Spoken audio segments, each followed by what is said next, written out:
ก็ติดตามโยข่าวแบบนี้ไปนะเนาะเบิ่งเยอะเราได้เห็นภาพการอพยพครั้งใหญ่ของชาวเมืองหาดใหญ่หลังผู้ว่าราชการจังหวัดสงขลาออกคำสั่งประกาศอพยพประชาชนทั้งเมืองเมื่อช่วงเช้าที่ผ่านมาซึ่งเป็นเหตุการณ์ที่ยังไม่เคยเกิดขึ้นมาก่อนทำให้ถนนทุกสายเต็มไปด้วยผู้ประสบภัยเดินฝ่ากระแสน้ำที่ไหลเชี่ยวหนีตายเพื่อหาพื้นที่ปลอดภัยการอพยพหนีน้ำท่วมครั้งใหญ่นี้เกิดจากมวลน้ำ3 อำเภอไหลทะลักเข้ามาพร้อมกับฝนตกสะสมกว่า600 มิลลิเมตรภายในกระโปรงรถ ถ่ายลังตะบอลเหยียบเนี่ยมันออกเลยพี่น้องมันแตกเลยทางหลังเพราะว่ามันเวลาจังหวะข้ามห้วยพี่น้องจังหวะข้ามห้วยแล้วก็อยู่ระหว่างกลางเราเห็นมึงเด้อ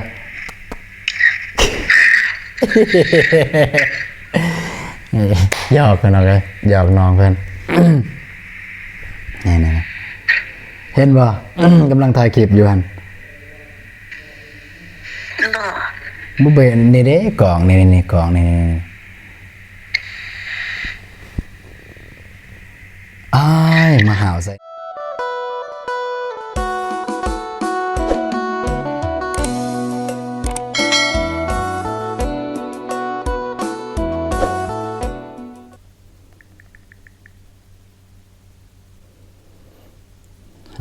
ทักทายสบายดีแล้วก็สวัสดีพ่อแม่พี่น้องบดสุขคนเด้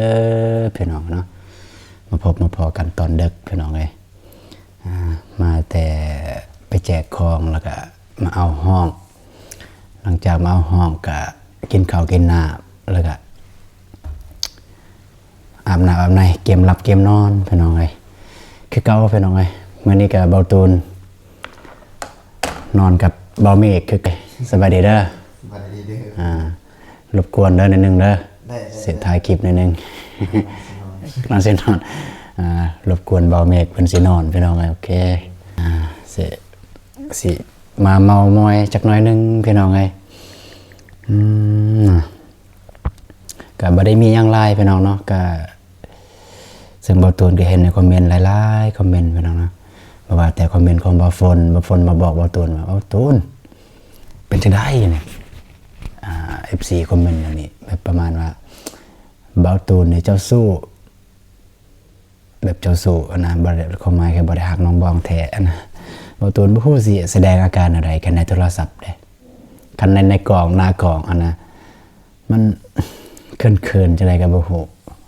มันลักษณะคันเบาตูนเขินแล้วคนอื่นเบิ่งลักษณะแบบว่าเฮาตั้งเฮ็ดแต่บ่แม่นนะแต่ก็ด้วยรู้สึกแท้ๆก็หักน้องอยู่พี่น้องนี่ก็เด็กเติบเลยพี่น้องเนาะก็สิมาเว้าประมาณ 2-3 เรื่องแล้วสิว่ามื้อนี้พี่น้องเรื่องที่1ก็บ่ตูนก็เห็นอยู่ข่าว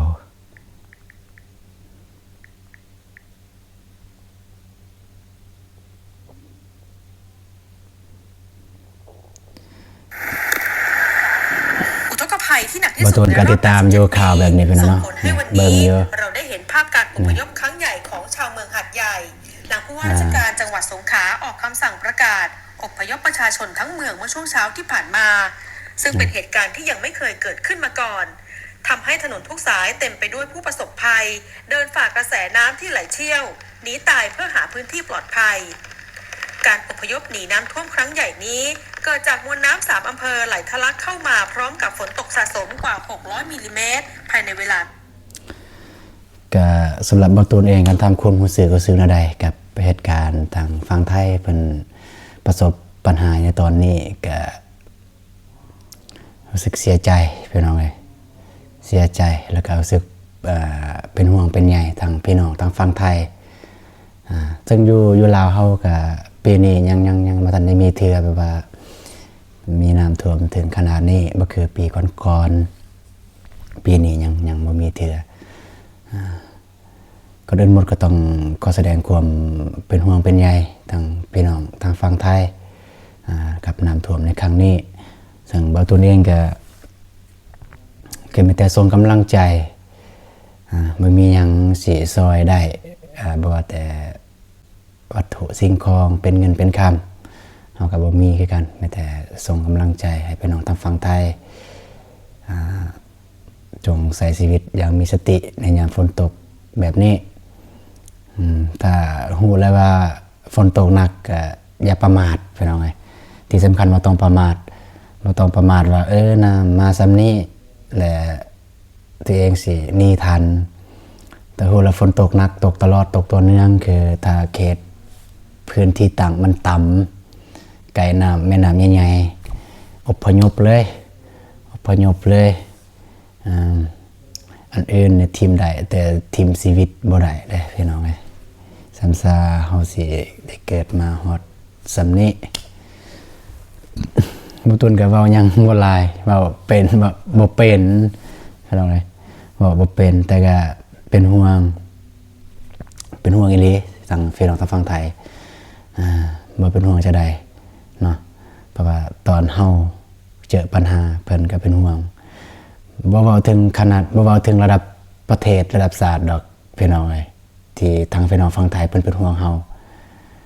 เอาซ้ำแบบคือทีมงานเฮาถ่ายคลิปแบบนี้บ่ได้มันเสียงๆแน่โอ้พ่อแม่พี่น้องทางปุ่นเนี่ยเพิ่นคงเป็นห่วงเป็นใยเพิ่นเซตมาเพิ่นเม้นมาบ่ให้เฮ็ดบ่ให้ไปแบบนั้นแบบนี้พี่น้องเนาะก็บ่ตุนก็เห็นอยู่ความเป็นห่วงเป็นใยอยู่บ่นี้ซึ่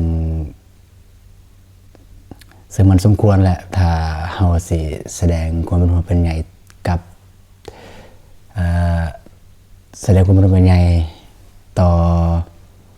พี่น้องทางฝั่งไทยที่เพิ่นประสบปัญหาในตอนนี้ก็คือน้ำท่วมอย่างที่บ่ตูนเปิดเมื่อกี้นี้บ่ตูนก็เบิ่งคือกันพี่น้องเบิ่งข่าวกันตอนเลื่อน TikTok เลื่อน YouTube เพิ่นยังก็เห็นก็เบิ่งก็ได้คอมเมนต์นี่ยังอะไรพี่น้องเนาะได้คอมเมนต์ แล้วคอมเมนต์ส่งกำลังใจพ่อแม่พี่น้องทางฝั่งไทยเพิ่นละก็บ่แต่ประมาณนี้แหละ มาตุนก็เว้าลายบ่เป็นพี่น้องเอ้ยก็เป็นห่วงอีหลีทางฝั่งไทยเพิ่นละพ่อแม่พี่น้องทางพุ่นก็เห็นภาพหดหู่ใจเด็กน้อยขึ้นหลังคาก็มีพี่น้องเนาะ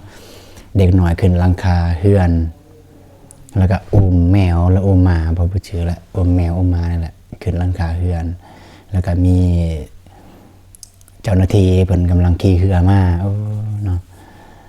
รู้สึกแบบหดหู่อีหลีพี่น้องเอ้ย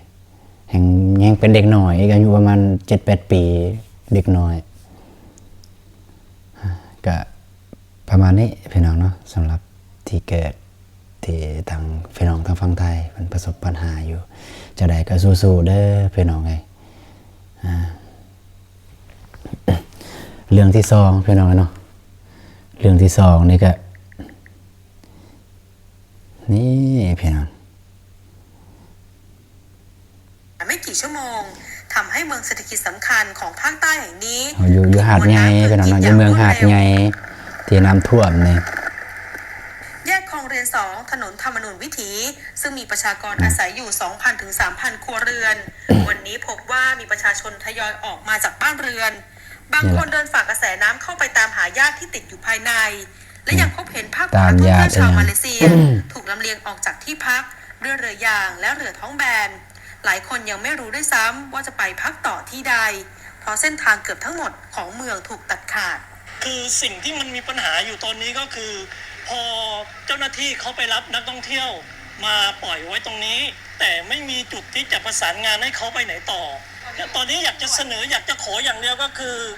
ให้มีเจ้าหน้าที่ของรัฐหรือว่าของเทศบาลสักคนมาอำนวยความสะดวกจะได้มีว่าเดี๋ยวพอเจ้าหน้าที่อาสาเข้าไปรับคนมาแล้วจากในเมืองมาส่งตรงนี้แล้วจะมีรถพาเขาไปต่อ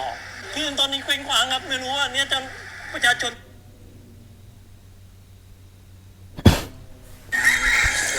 เรื่องที่2พี่น้องเอ้ยเนาะอยากเว้าเรื่องประสบการณ์ที่เดินทางในครั้งนี้ไปสอยเรือครอบครัวทุกข์ยากอยู่บนดอยคืออยู่เมืองกะลึมนี่ป๊อดพี่น้องเอ้ยเบิ่งในคลิปเนี่ยบ่คือเห็นตัวจริงพี่น้องเอ้ยเบิ่งในคลิปนะคุมาบุเลยเส้นทางเนี่ยโอ้ยมีแต่ขี้หินพี่น้องเอ้ยหินที่เพิ่นบด บทแล้วบ่ได้บ่แม่นบทน้อยๆนะบทก่อนใหญ่ๆอย่างสำแคนสำคายังก็มีแหลมๆรถเบาเตียงเนี่ยจีกบัดพี่น้องตีนมันจีกบัดขาดบ่ตูนก็เป็นห่วงอยู่บนนี้แหละขี่รถไปแล้วก็คิดไปเลยว่าโอ้ยันมันแตกระหว่างทางนะให้ไปแล้วบ่มีไผเป็นสางมีแต่อาศัยเบาเตียงมาแล้วก็มาเบาเตียงกับเบาเมฆพอเป็นแน่เบาฝนที่มีรถใหญ่พี่น้องเนาะก็คือเบาตูนก็จะเว้าเรื่องการเดินทางในครั้งนี้พี่น้องคันถามว่าการถามอันมันมีมันคือมันจะได้เนาะเฮาจะแยกมันมีสองประเด็นหนึ่งเนาะหนึ่งนี่มันนัก YouTube พี่น้องนัก YouTube แน่นอนแล้วเพิ่นต้องเว้าเรื่องหนึ่งเว้าเรื่องรายได้แล้วเว้าเรื่องวิวเนาะแต่ว่าเฮาทางทีมงานเฮามาในครั้งนี้บ่ได้เว้าเรื่องรายได้เรื่องวิวบ่ได้เว้าเรื่องได้คลิปบ่ได้เว้าที่มามือนี่มาที่ได้มานี่นะครั้งนี้ก็คือเว้าเรื่องตั้งใจความตั้งใจอยากไปซอยอยากไปเป็นส่วนหนึ่งอยากไปเติมเต็มความอบอุ่นต่อต้านกับลมหนาวพี่น้องที่กับลมหนาวที่อยู่ในเขตชนบทก็คือครอบครัวที่ทุกข์ยากเขตในชนบทนั่นแหละหนาวอีหลีพี่น้องทางพุ่นแห่งอยู่ถึงผูลมพัดอีกหนาวโอ้เด็กน้อยอีตนเป็นตาลูตนบางคนไม่มีทรงไม่มีเสื้อ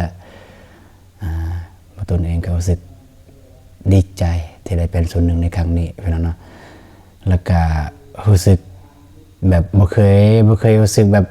กับไผมาก่อนเลยแบบนี้คือกับเบาเตียงพี่น้องโอ้ยเพิ่นสู้อีหลีพี่น้องถ้าเพิ่นได้ออกจากบ้านแล้วบ่มีคำว่าตีกลับไปก็คือไปเลยรถจนถ้าผู้ใดได้เบิ่งในคลิปของเบาเตียงพี่น้องเบิ่งสิเปิดรถกระโปรงลังจนออกเลยพี่น้องเดินทางมาบักไก่มาเจอปัญหาตอนถ่ายพี่น้องตอนฮอดบ้านแม่นบ่เมกมาเจอตอนฮอดบ้านเนาะ เดินทางมาบักไก่บ่ได้เป็นหยังพี่น้องเนี่ยเบิ่งอยู่ไสเนาะสัญญาณบ่แฮง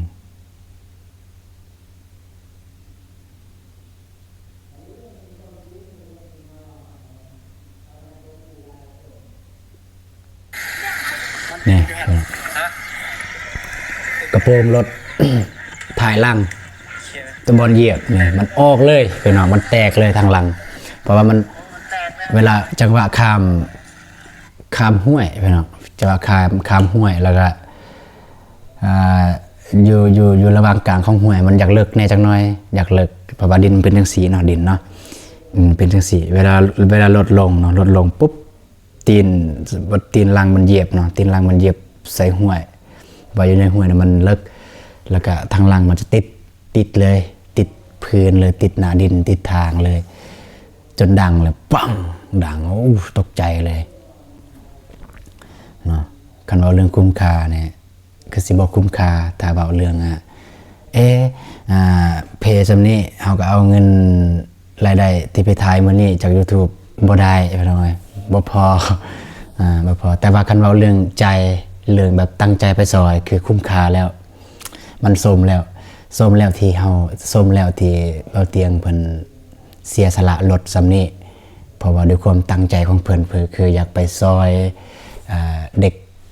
หรือว่าครอบครัวอยู่บนดอยอยู่ทั้งภูเพิ่งพาแหละคันเว้าเรื่องคุ้มค่าทางด้านจิตใจพี่น้องแต่ได้บ่คุ้มค่าทางด้านวัตถุสิ่งของอันนี้ว่าคุ้มซื้อ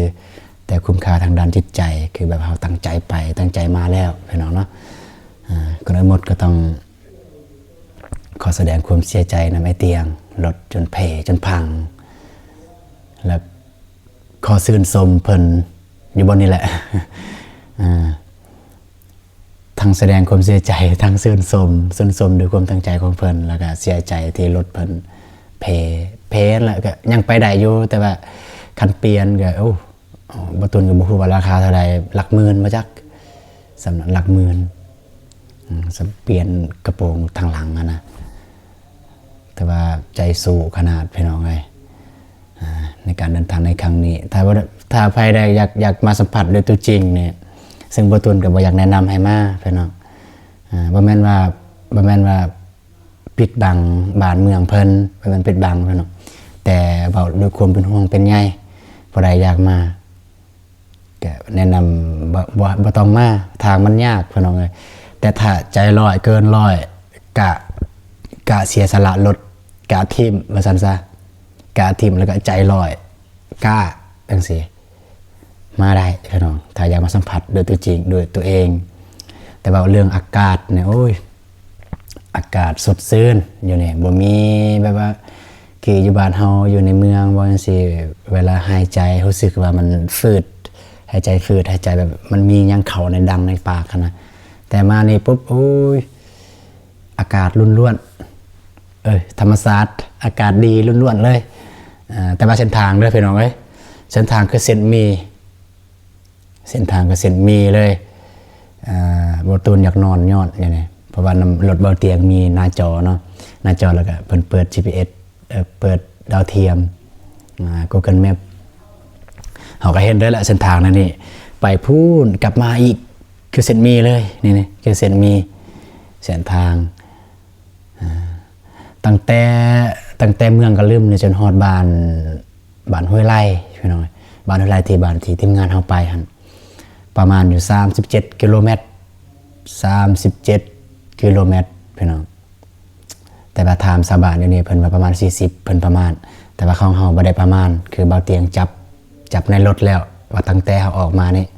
ตั้งแต่เฮาออกแต่เมืองกะลืมเนี่ยไปบ้านหันจากกิโลเมตรก็คือ37กิโลเมตรพี่น้องตั้งแต่นี่ไปพุ่นถ้ามาคันทางดีมันโอเคบ่มันก็โอเคแต่ว่าทางขี้ร้ายพี่น้องทางขี้ร้ายทางวนเวียนกลับไปกลับมาประมาณนั้นพี่น้องเนาะสำหรับการเดินทางในครั้งนี้ถามว่าจบบ่ยังบ่ทันได้จบเทื่อพี่น้องเดี๋ยวมันจะมีบางเทื่อบางตัวจะได้เฮ็ดคลิปต่อไปสิได้เว้าภาพรวมเลยทางไปทางมาเป็นแนวใดทีมงานเฮาเจอปัญหาแนวใดแน่เนาะก็อย่าลืมเข้าไปเบิ่งทางช่องเขาเบาเตียงพี่น้องเอ้ยทางช่องเบาเตียงทองทางซองของเตียงทองชาแนล222ระบบเมกอย่าลืมเข้าไปเบิ่งทางซองเลยของ2ไอเตียงทองชาแนลกับเบาเตียงบ้านนาบ่21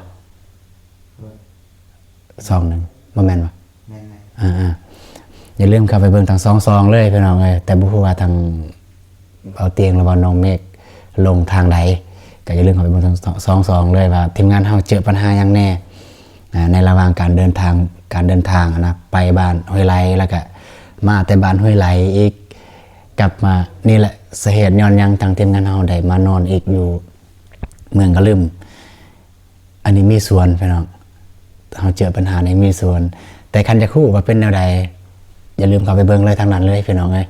เข้าไปเบิ่งตั้งแต่ต้นเลยโอเคประมาณนี้แหละพี่น้องเนาะบ่ตูนก็เว้าหยังหลายบ่เป็นเดี๋ยวมื้ออื่นสิได้เว้าภาพรวมเลยทางไปทางมาเป็นอะไรแน่สิเว้าความรู้สึกจากข้างในจริงว่าเป็นแบบใดในตอนนั้นโอเคมันแต่ประมาณนั้นแหละพี่น้องเอ้ย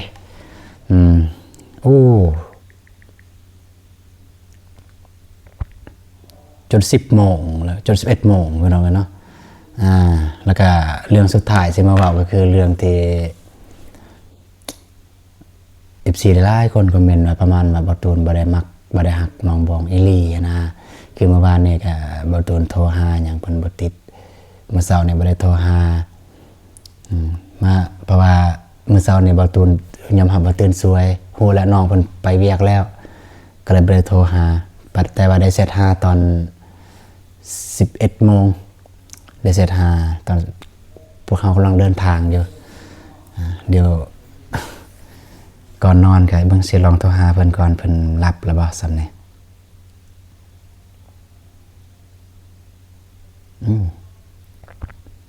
เพิ่นปิดอ่อนแล้วพี่น้องเอ้ยบ่ว่าสิติดแล้วบ่ติดเสยเพิ่นสิรับแล้วบ่ย่านบ่รับคือเมื่อวานนี่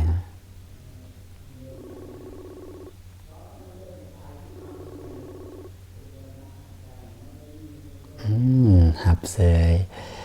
ฮัลโหลสบายดีเอ้าบ่มีสัญญาณเซ็ตบ่มีสัญญาณพี่น้องเอ้ย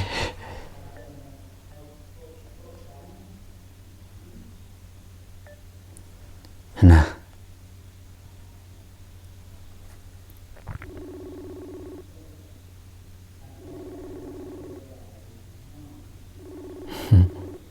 เพิ่นหับแล้ว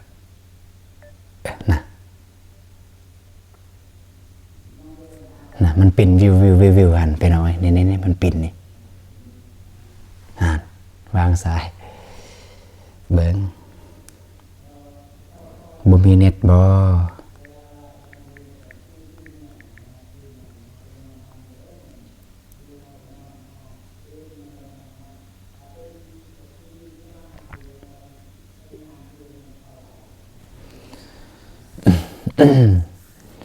พวกเขานอนกับติดห้องติดกันเป็นไงอยู่ในห้อง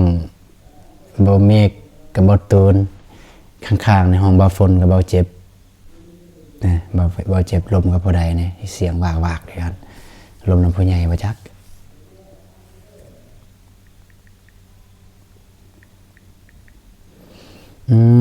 น้องบอกว่าบ่มีเน็ตพี่น้องเอ้ยเบิ่งส่งเบอร์มาสิเติมให้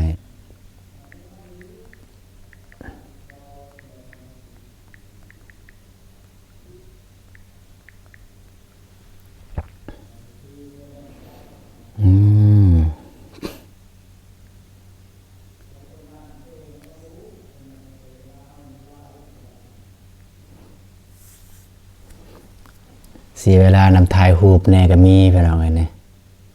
ทีมงานเฮา นี่ถ่ายกับบนเตียงเพิ่นพูดวิวงามพี่น้องเอ้ยเห็นแต่ภูผาป่าดงป่าไม้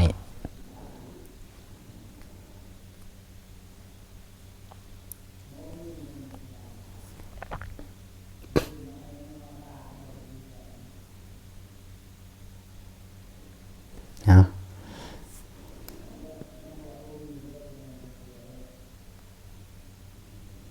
เติมเน็ตให้น้องบองก่อนพี่น้องเพิ่นบ่มีเน็ต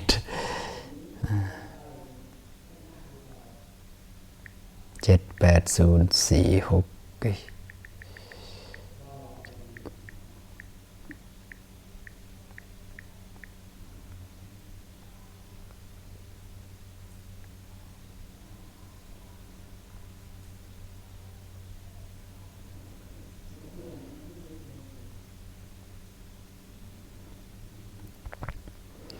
บ่ได้มีหยังดอกพี่น้องเอ้ยก็มาแต่สิโทรถามซื่อไปใส่มื้อนี้เมื่อยบ่เฮ็ดเวียกเฮ็ดงานประมาณนั้น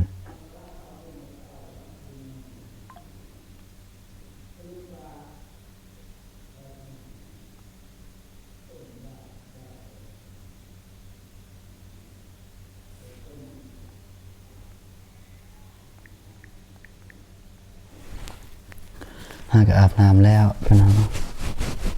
บ่ได้สู้หนาวปานใดอยู่เมืองก็ลืมบ่คืออยู่บ้านเฮาอยู่ท่าแตงโอ้ยหนาวจิกๆๆๆแหละอยู่นี่บ่ได้หนาวปานใดพี่น้องหนาวธรรมดาอดได้อยู่ซั่นนี่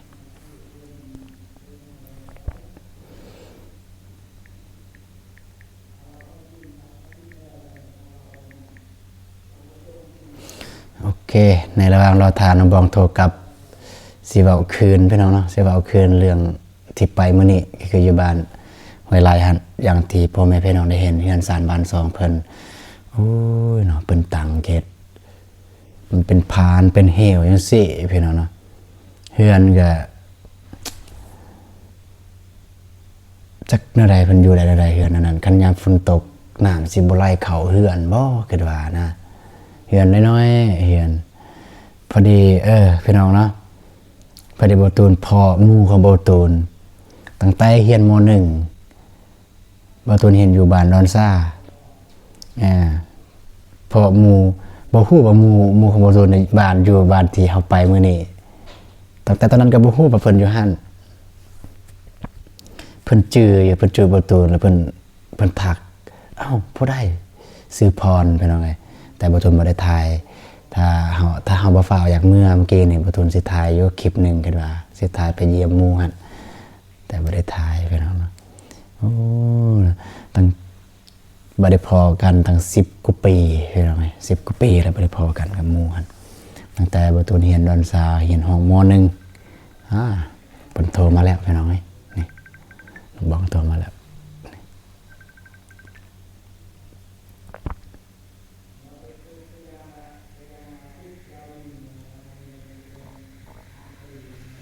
สบายดีเด้อ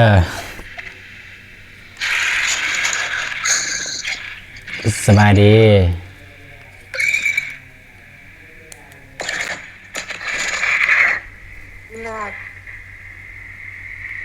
คือบ่เห็นหน้าเห็นหนวดอยู่ไสนะฮะ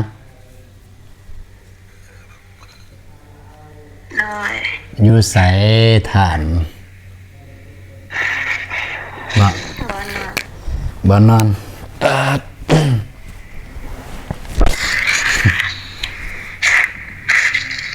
ทักทายสวัสดีกองเด้อสบายดีเด้อ คือสิเมื่อยแหงเนาะไปใส่มือนี่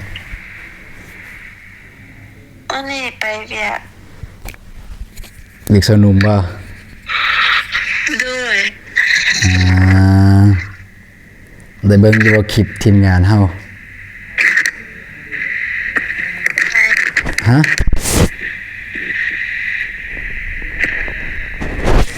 ได้เบิ่งคลิปทีมงานเฮาอยู่บ่ นั้น โอ้สมพอดอกจะบ่ได้เบิ่งเนาะ ยังไม่ได้ ไปจะได้เฮ็ดเวียกเฮ็ดงานเมื่อยบ่ มา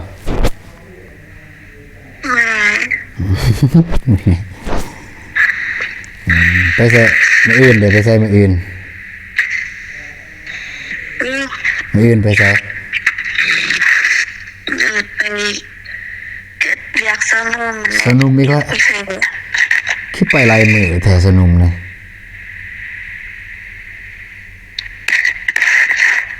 จะได้ เรียกสนุมนี่คือไปลายมือแท้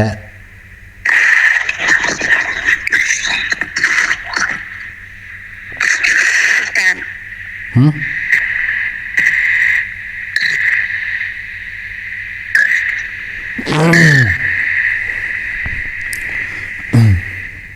บ่ได้คิดฮอดกันแน่บ่มาอยู่นี่2มื้อเลยฮะ ทอด เว้าอีหลีเว้าจากใจ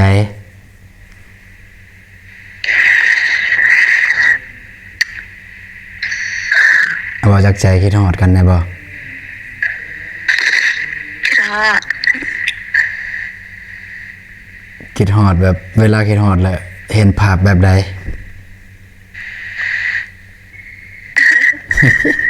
เห็นแบบอายลอยกันว่า โอ้ลอยเป็นเสยเนาะอ้าวคิดฮอดคือกันเด้อ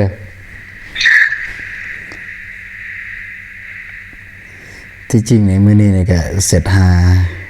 ตลอดทางอยู่ตอนเพิ่นพักผ่อนพี่น้องตอนน้องเพิ่นพักผ่อน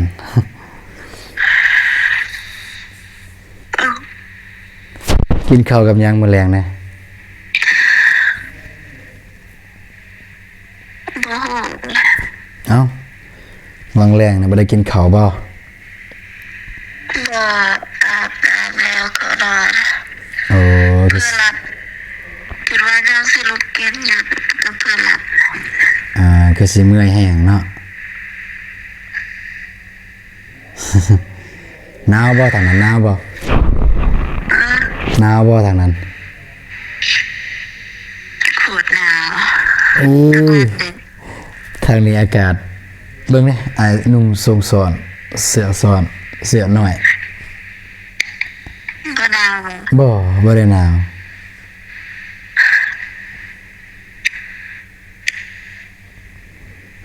ทางนี้บ่ได้หนาวเลย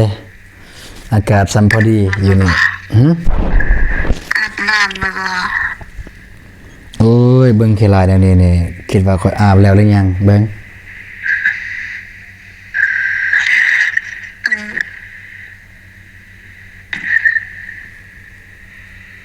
เบิ่งอาบแล้วหรือยัง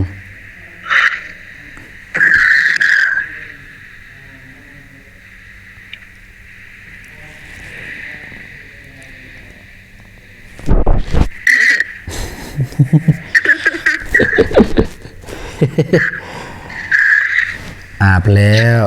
อาบน้ำแล้วก็โทรหาเจ้าเนี่ย กินข้าวแล้วบ่ แล้ว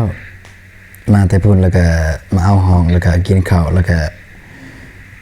อาบน้ำแล้วก็สีเกียมนอนนะ นอนผู้เดียวบ่ นอน2คนกับเบาเมฆเพิ่น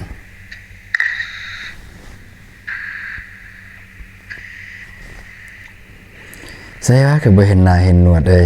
เปิดไฟแน่หน่อยหนึงออกนอกก่อน ยาย หน่อยหนึงเห็นพ่อแม่พี่น้องเพิ่นอยากเห็นจังหน่อยเพิ่นฟัง ยาย จังหน่อยเพิ่นฟังแต่เสียงแล้วสิว่าบ่ตูนรวมกับคนอื่น บ่เห็นหน้าเห็นหนวดนะเปิดไฟออกนอกแล้วบ่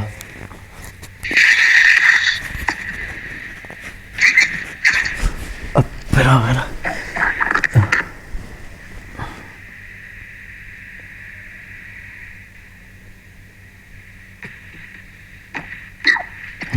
กำลังออกมาพี่น้องเอ้ย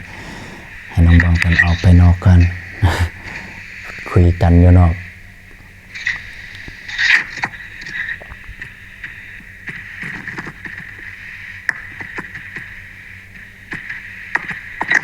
หนาวแฮงทรงหนาวแฮงหนาวหลายโอ้แสบตาเลยมีลิปสติกเนาะซบแดงแท้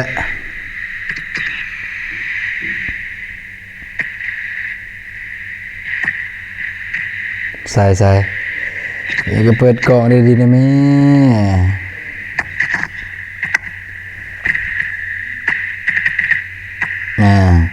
ให้เห็นหน้าเบิดเลยเอานี่คือเอาไว้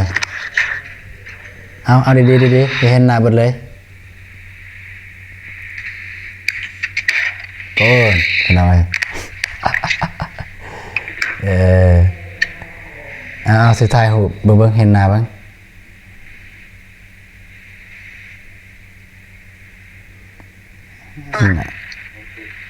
หนักกิน นี่ยัง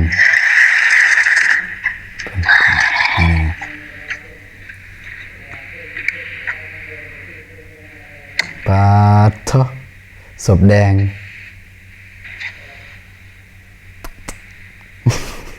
เห็นป่ะเห็นมึงได้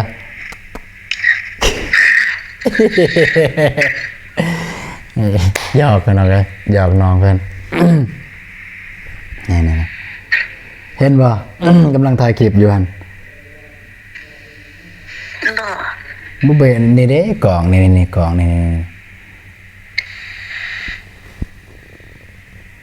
อ้ายมาหาวใส่นี่ตายแล้วเจ้าโอเคแกมาเทว่าจังสันแหละแกบ่ได้มีอย่างไรแกอยากโทรเล่นโทรมวนซื่อๆมันแต่ว่ามื้ออื่นสิกลับบ้านมื้ออื่น ไม่ดูฮอดเดือนหนึง บ่ล่ะ ทำอิดว่าสิอยู่ฮอดเดือนหนึ่งเดือนเลยแต่ว่าอยู่บ่ได้ดอก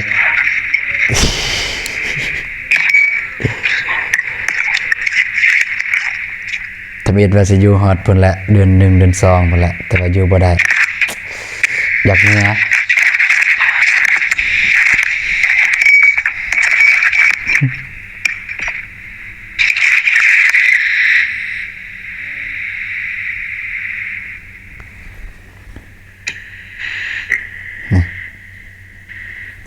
บ่เห็นกล่องนะ บ่เห็นบันไดนี่ใส่ว่าก็บ่เห็นบ่แจ้งนี่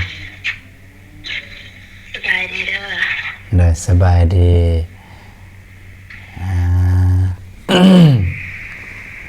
มื้ออื่น โอเคมื้ออื่นสิเมื่อบ้านเด้อ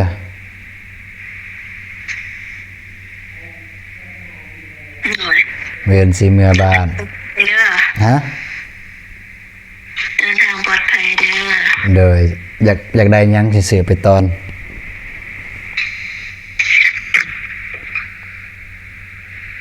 ได้ใจกันพอ โอ้ยโอเค เอา แป๊บหนึงอย่าฝ่าวางนะ โอเคพี่น้องเนาะกะมันสิยืดสิยาวพี่น้องเอ้ยกะมันสิยืดสิยาวเนาะสำหรับคลิปนี้บ่ตูนก็สิขอจบคลิปเพียงเท่านี้ก่อนก็ได้ลมน้องบองต่อพี่น้องคันสิลมทางแบบลมแล้วก็อัดคลิปเลยมันก็สิยาวพี่น้องเนาะนี่ก็มันสินี่แล้วก็ซองมากก็รบกวนเบาเมียเพิ่นอยากนอนอยากหลับอยากนอนแล้วมันหลักไหล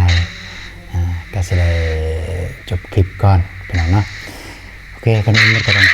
ขอบใจทางในจิบุญและทุกท่านที่ติดตามชมคลิปกับพ่อตูนตั้งแต่ต้นคลิปจนจบคลิปพี่น้องเนาะแล้วก็ขอบใจทาง FC หลายๆคนที่แสดงความเป็นไงทางทีมงานแล้วก็เบาตูนมาตลอดกับการเดินทางในครั้งนี้ที่ส่งกำลังใจมาเรื่อยๆเบาตูนเองก็ขอส่งกำลังใจให้ทางพี่น้องทางฝั่งไทยที่ประสบปัญหาในตอนนี้จะได้ก็ขอให้รอดปลอดภัยขอให้ผ่านได้กับวิกฤตในครั้งนี้โอเคสำหรับคลิปนี้ประตูนก็จะขอจบคลิปนี้ก่อนแต่ว่าเจอกันในมื้ออื่นเนาะสำหรับมื้อนี้คืนนี้ประตูนขอกล่าวคำว่าสำบายดีเด้อพี่น้องเนาะเจอกันอื่นพี่น้องประตูนก็จะได้ลมโทรศัพท์ต่อกับคันเสียบันทึกเลยมันก็สิยืดสิยาวพี่น้องไงเนี่ยอยากนอนเลยบ่โอ้ยกระเทือนได้ตื่นบ่ต้องนอนอยู่สอดแจ้งเลยโอเคพี่น้องบ๊ายบายเจอกันมื้ออื่น